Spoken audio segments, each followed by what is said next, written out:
పేరు పంజా నాగలక్ష్మి. మా ఆయన పేరు పంజా దుర్గారు. ఆయన ఈరోజు తణుకులో పోలీసులు ఆప్ చేసి తీసుకుపోయారు. ఎందుకు తీసుకెళ్ళిపోయాడు, ఏం చేశారని తీసుకుపోయారు. ఆయన ఏం చేశాడు, ఆయన ఏం పోస్టులు పెట్టుకున్నాడు, ఏం చేశాడని తీసుకెళ్ళారు. ఆయన ఆటో ఆపేశారు.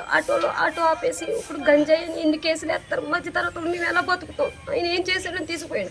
పార్టీ జగన్ గారు అంటే అభిమానం, ఆయనకి అభిమానంతో జగన్ గారు మేము పార్టీ ఓడిపోయినా సరే మాకు జగన్ గారు అంటే అభిమానం. ఆ అభిమానంతో పార్టీ ఆ పార్టీ అని ఆ పార్టీతో ఉంటున్నాం, అంతే తప్ప మేమేం చేసామని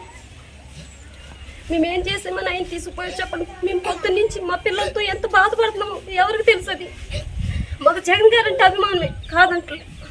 అభిమానం వాళ్ళు అలా తీసుకుపోతారా మమ్మల్ని. పొద్దు నుంచి మా పిల్లలు మేము ఏం తినలేదు, తినకుండా ఏడుస్తున్నాం, ఎంత బాధపడుతున్నాం మేము. మా బాధ ఎవరికి చెప్పుకోం మేము. మా ఆయనకి ఏమన్నా అవుతాయి, ఆర్యపల్లి రాధాకృష్ణ గారి సాక్షి, మా ఆయనకి ఏమన్నా అవుతాయి ఊరుకోమి. మా అర్జున్ గారు బయటకు తీసుకురావాలి. మా బిడ్డలో మేము ఎంత బాధపడుతున్నాం దేవుడు తెలియాలి. పొద్దు నుంచి ఏడుస్తూనే ఉన్నాం మేము, మా పిల్లలు మేము పొద్దు నుంచి ఎప్పుడు ఏడుస్తూ ఉన్నాం.